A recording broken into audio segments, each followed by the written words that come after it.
Hello students, welcome to eKaksha. I am Dr. Sarang Dote.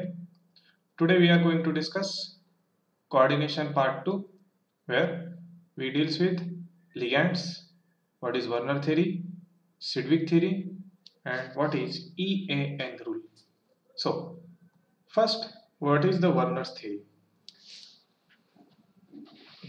In 1823, Werner put forth the theory to describe the structure and the formation of the complex compounds or the coordination compounds.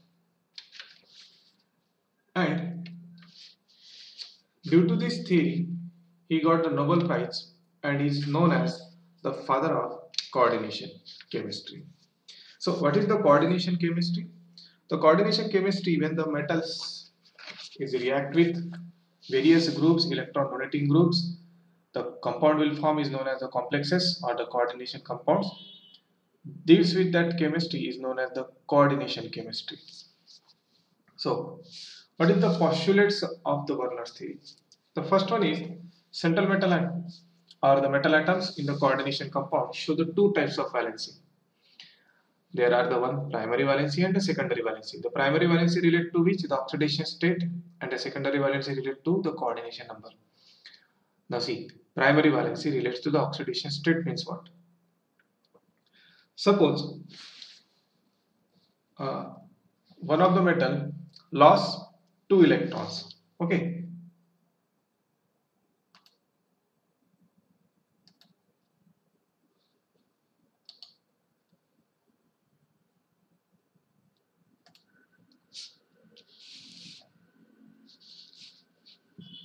now suppose in this case this metal after losing the two electrons the charge is 2 plus. The loss of two electrons, okay, loss of two electrons, this is nothing but the primary valency. This is primary valency. Now this is a primary valency and a secondary valency relates to what? Coordinate number. In the later series we will discuss what is the coordinate numbers. The number of the secondary valencies is fixed for the every metal's atoms. It means that the coordination number is fixed. The metal atoms work towards the satisfying its primary and the secondary valencies. A negative ion satisfies the primary valency. On the other hand, a negative ion or neutral molecule satisfy the secondary valencies. The secondary valencies point toward a fixed position in a space. This is the reason behind that a definite geometry of the coordinate compounds. इसका meaning ये होता है कि secondary valence जो होती है वो decide करेंगे the geometry of the complexes. For example, वहां पर एक एग्जांपल है metal having the 6 secondary valencies. These arrange octahedrally around the central metal ion. If the metal ion has the 4 secondary valency, these are arranged either tetrahedral or the square planar. We will see here.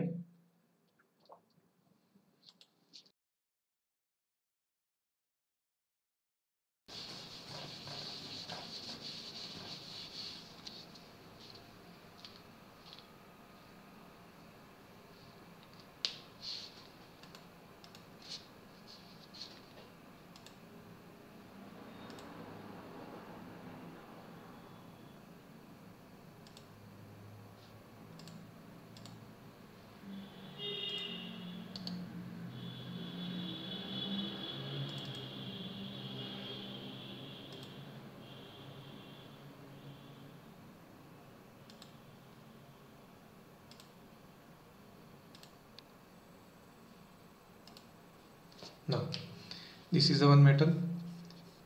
If suppose for this metal the secondary valence is by the 6 ions or 6 groups, then how it will be arranged? Like this. Suppose these are the L-is group. Octahedrally means what? Like this. This is octahedral arrangement. Okay, if suppose the 4 groups are there,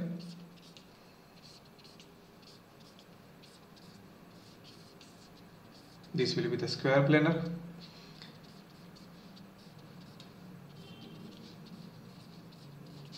This is a tetrahedral. Okay, like that there is an arrangement so that this secondary valency group is beside the geometry of the complexes. Okay, the geometry of what? Complexes. On the other hand, the primary valency is non-directional. Okay, the primary valency is non-directional. Now, examples, we will see the examples here. Example is COCl3.6NH3 complexes. In this compound, the coordination number of cobalt is 6 and NH3 molecules satisfy all the 6 secondary valencies. Okay, all the 6 secondary valencies. According to Werner theory, for the representation, the primary valency is shown by dotted structure, whereas secondary valency is shown by the solid lines. Okay, now in this case, if you see the cobalt, the 6 secondary valencies, and the chloride ion satisfy the 3 primary valencies.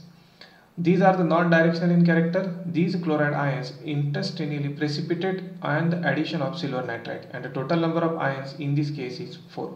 3 chloride ion and 1 complex ion. How it can be possible? We will see here. Now see, this is a cobalt. Okay, in this case, primary valency is satisfied by the chlorine.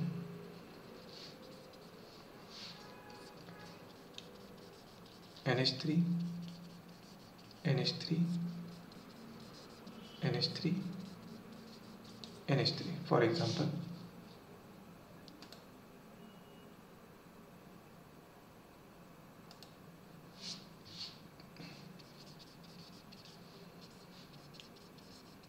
Six NH3 and 3 chlorines, like that. The dotted line indicates primary valency. Dotted line indicates the primary valency, whereas solid line indicates the secondary valency. This primary valency is ionizable. Okay, it forms the ions, whereas the secondary is non-ionizable. When we are treated this complex with AgNO3, here we are getting the 3 moles of AgCl. How many moles of AgCl? 3 moles of AgCl. Why 3 moles of AgCl? Because there the 3 chlorine molecules are satisfied the primary valency, which is ionizable. If suppose when we are dissolving the water, here we are getting the 4 ions. Out of 4, 3 will be the chlorine minus ions and 1 is complex, in which case the cobalt and NH3 is only there. So this is the first example. In case of second example, COCl3.5NH3. In this case, cobalt has the coordination number 6. However, here we can see that the NH3 molecule decreases to 5. In the previous case, there are the 6 NH3 molecule, but here is only 5 NH3 molecules, and the chloride ion occupy the remaining 1 positions. This chloride ion exhibited dual behavior. Now, primary as well as secondary valency.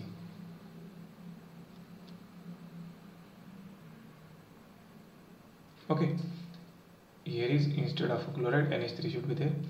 NH3 is satisfied both, that is primary valency as well as, in this case, this NH3 should be replaced by the chlorine.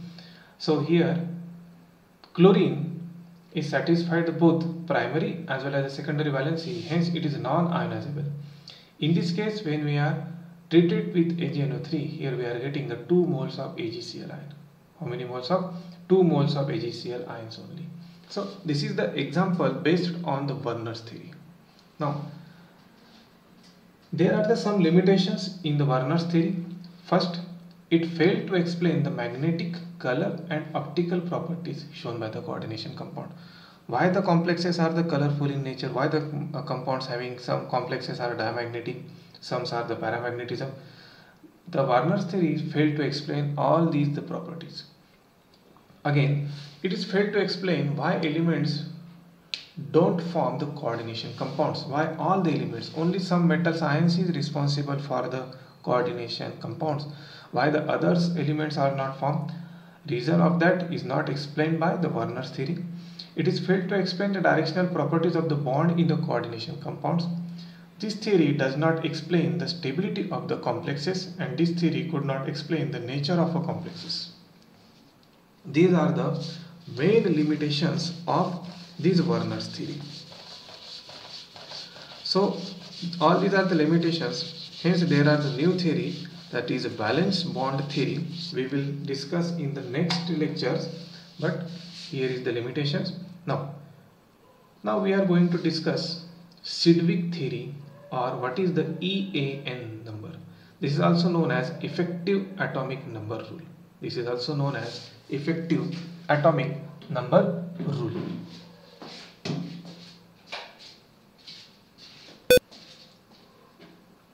Now, what is the effective atomic number rule? This is proposed by the Sidgwick. The total number of electrons passed by the central transition metal ion after the donation of electrons by the ligand, an effective atomic number. Most of the time the complex is stable if the effective atomic number is equal to the nearest inert gas. Okay, nearest inert gas अगर वो रहेगा तो वही आपका complexes कैसे रहेगा, stable रहेगा. Inert gases that means 36, 54, 86 इस टाइप से अगर EAN नंबर आता है तो दैट मीन्स आपका कॉम्प्लेक्स इज स्टेबल रहेगा. Then how to calculate the EAN number we will see here one of the examples.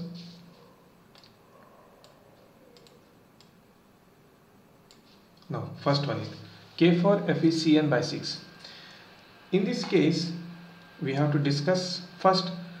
We have to find out the oxidation number of Fe. In this case the Fe oxidation state of Fe is 2 plus. How many? 2 plus.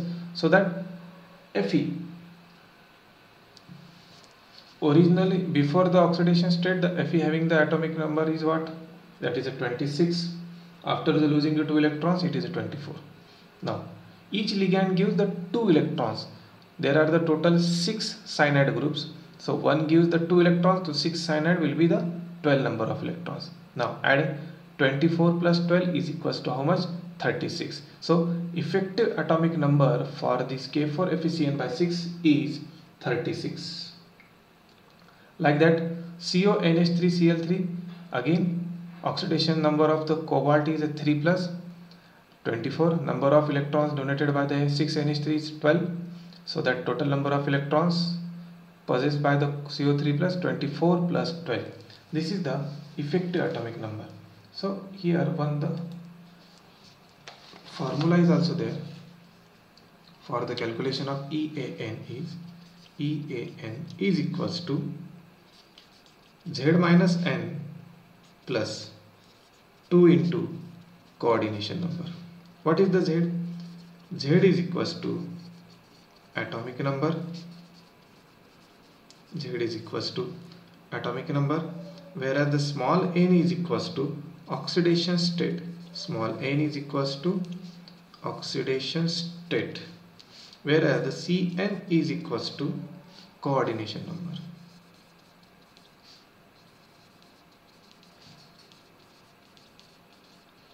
This coordination number is nothing but the number of ligands.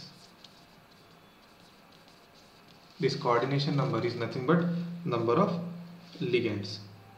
Okay, so this is the basic formula.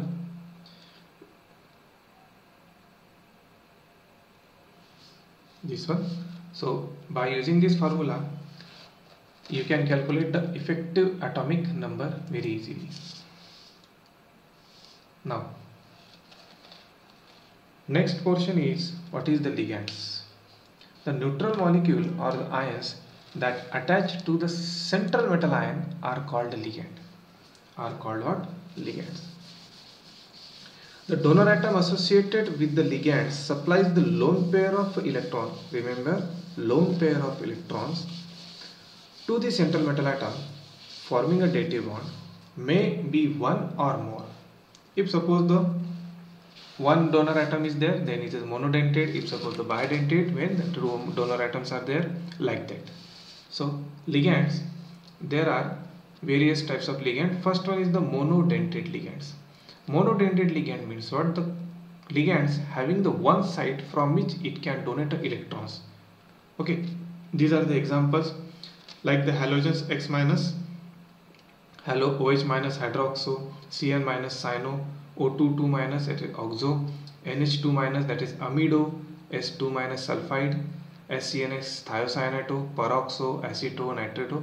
All these are the examples of monodentate ligand where anionic ligands are there, that is negative ligands. Then monodentate, one donor site, neutral ligands like the carbonyl, PH3, nitrosyl, aminato, aqua, pyridine. These are the names are very important for the IUPAC nomenclatures. Then cationic ligands like NO2 plus, NH2, NH3 plus, NO plus, nitrosonium, hydrazinium, nitronium. If suppose there are the two sites for the donation of the electrons like ethylenamine, oxalato, okay, dimethyl glyoxymato, glycinate ion. These are the ligands where they have the two centers from which electrons can be donated to the central metal ion. Hence it is known as bidentate. Like that, some examples like polydentate, that is a tridentate, diethylene triamine, triethylene tetramine, hexadentate, ethylene diamine tetraacetic acid, that is EDTA. Apart from these, there are some chelating ligands is also there, some ambidentate ligands is also there, and some pi acid ligands is also there. Chelating means what? When the polydentate ligands bind to the central metal ion and they form a ring like structure is there, then this is known as the chelating ligands. Ambidentate ligand means what? If suppose any ligands, अगर suppose किसी ligand को अगर दो centre से, वो दोनों भी centre से इलेक्ट्रॉन डोनेट कर सकता है, ठीक है. एक एग्जांपल देखो अभी यहाँ पर, see, this is this is one of the ligand. Here if suppose nitrogen is carried lone pair, so it can donate from the both the side of electrons, so that this is a bidentate. ये दोनों भी side से electron दे सकता है, इसलिए compound के साथ bond कैसे फॉर्म करेगा? इस टाइप से. एक ही लिगैंड ने इलेक्ट्रॉन डोनेट किया मेटल को, ठीक है. This is a bidentate. But ambidentate means what? Suppose अभी इस टाइप से है, फॉर एग्जांपल एक एस है और एक एन है. Here we observe that it can donate the electron from the both the side, from the nitrogen side as well as from the N side, also from the S side. Sulphur और nitrogen का example नहीं है, from the N side as well as from the S side. But in actual case when it form a coordinate compound, either it can donate electron from the S side or from the N side, not from the both the side like the bidentate. इसका meaning क्या हो देखो, actual में इस case में from N side electron donate हो सकते हैं, फ्रॉम द S साइड भी इलेक्ट्रॉन डोनेट हो सकते हैं. बट एक्चुअल में जब एक कोऑर्डिनेशन बॉन्ड फॉर्म करता है ना, तो आइदर N दैट मीन्स यहाँ से बॉन्ड फॉर्म करेगा या फिर सल्फर से या फिर S से बॉन्ड फॉर्म करेगा, दोनों साइड से एट ए टाइम नहीं कर पाएगा. दैट मीन्स स्ट्रक्चर इस टाइप से दिखेगा आपको. अगर सपोज सल्फर S से हुआ तो, या फिर N से हुआ तो. This is ambidentate, having the two centres, but actual from the one centre it can form the bond is known as ambidentate ligands. Example is NO2. In case of NO2, either it can form from oxygen or it can form from, that is, nitrogens. Now next one is the pi acid ligands. Ligands which are the capable of accepting an appreciable amount of pi electrons density from the metal atom into emptying pi or pi star orbital, their own called pi acceptor or pi acid ligands. Example is carbon monoxide. We will see in details what is the pi acid ligand in the later cases. So this is the ligands. So thank you. Hope you will understand this. Now try to solve multiple choice questions. So thank you.